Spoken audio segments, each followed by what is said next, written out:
Representación gráfica de razones trigonométricas. En este vídeo vamos a identificar las razones trigonométricas en una circunferencia goniométrica teniendo en cuenta las relaciones fundamentales de la trigonometría. En este primer caso vamos a dibujar un triángulo rectángulo de hipotenusa 1. Como vemos, la hipotenusa forma un ángulo alfa con el eje X y en su intersección con la circunferencia goniométrica nos define el punto P de coordenadas X e Y, que al valer la hipotenusa 1, es decir, el radio de la circunferencia goniométrica, estas coordenadas X e Y coinciden con el coseno y el seno respectivamente del ángulo alfa. Si aplicamos en este triángulo que se ha formado el teorema de Pitágoras, tenemos que y al cuadrado más x al cuadrado es igual a la hipotenusa al cuadrado a 1 al cuadrado. Como hemos dicho, x e y se corresponden con el coseno y el seno respectivamente. Luego esto será igual al seno cuadrado de alfa más coseno cuadrado de alfa igual a 1, que si recordamos es la relación fundamental de la trigonometría.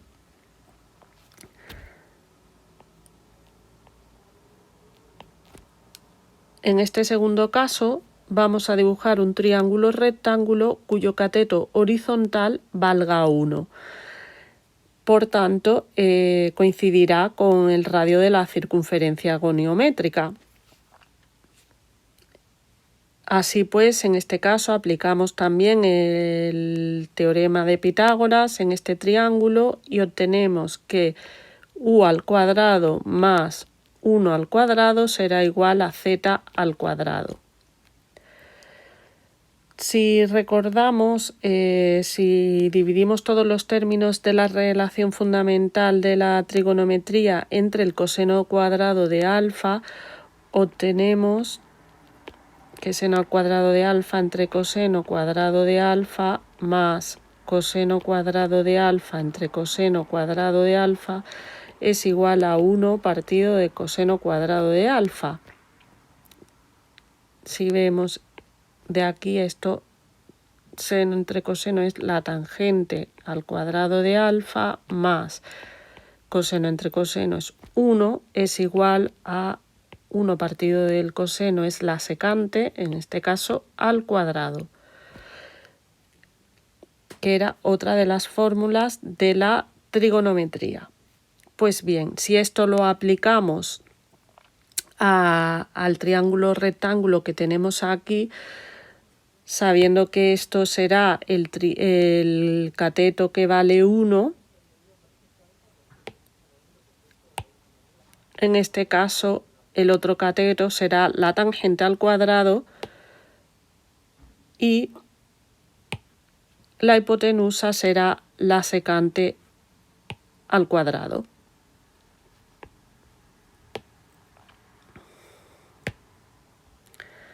Y por tanto ya tenemos relacionada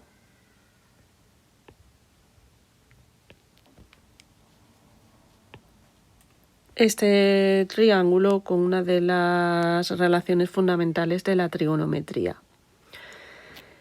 En el tercer caso vamos a dibujar un triángulo rectángulo cuyo cateto vertical sea el que valga 1, es decir, que coincida con el radio de la circunferencia goniométrica.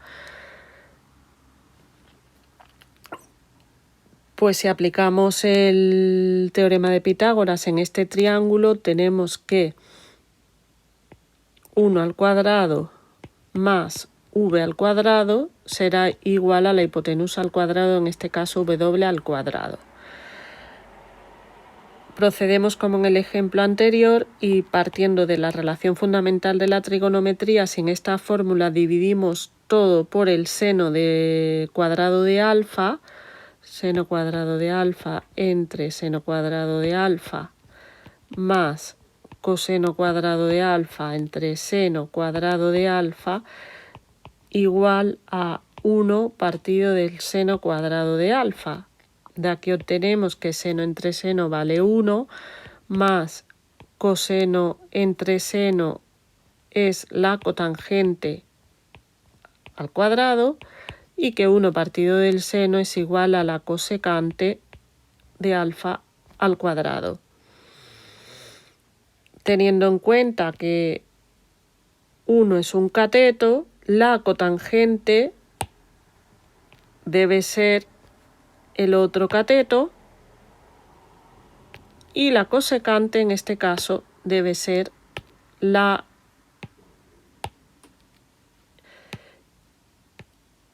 hipotenusa. Y una vez más hemos relacionado, perdón,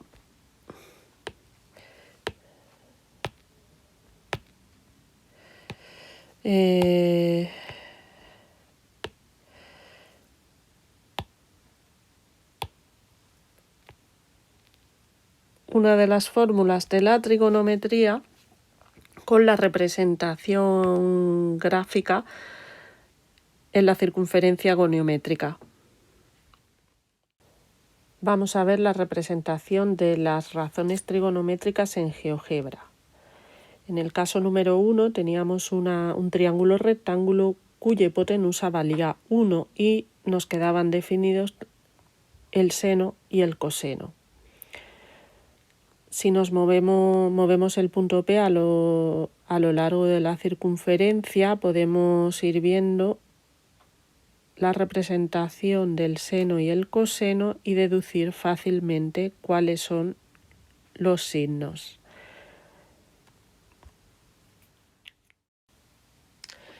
En el segundo caso tenemos un triángulo rectángulo en el que el cateto horizontal es el que mide 1.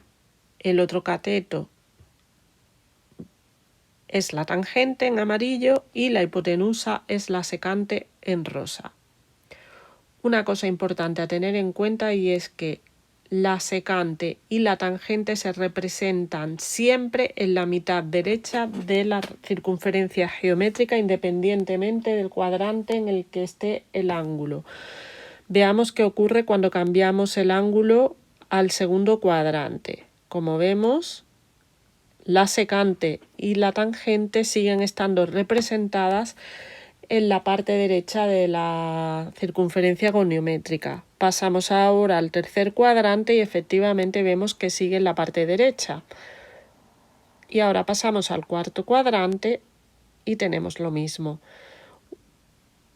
Otra cosa a tener en cuenta también es que el signo de todas las restantes razones trigonométricas lo deduciremos siempre a partir del signo del seno y el coseno.